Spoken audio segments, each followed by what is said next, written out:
batai sili kachi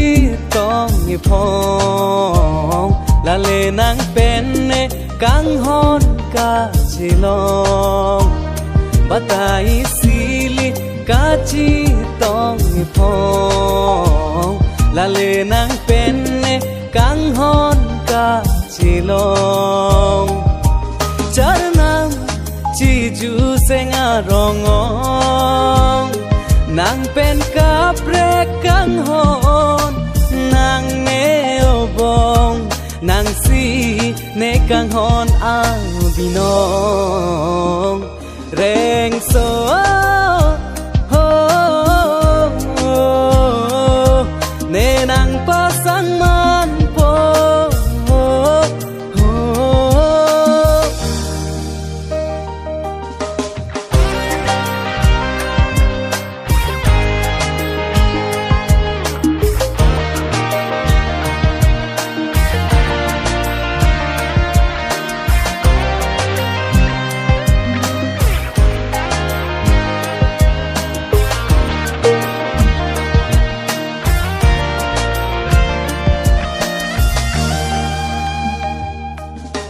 Nisen kareng no komme ke dono sikur pen hong hari che donde atomo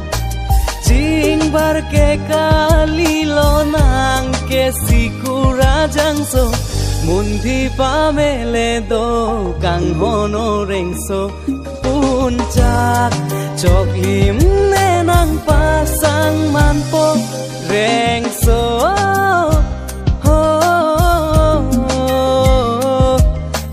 nang pasang man po reng so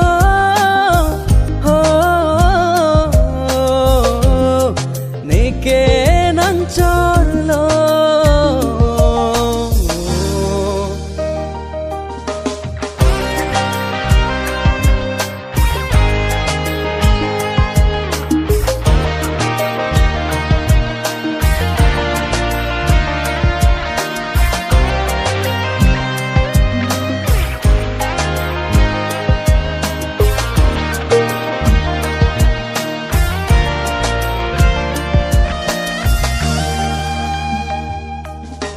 Rana malong ho bang chohang kai ta ne do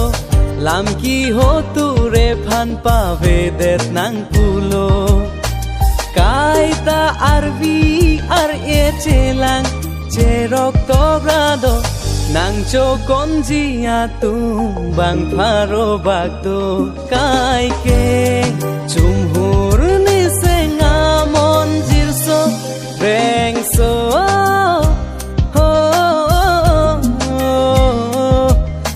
nang pasang man po reng so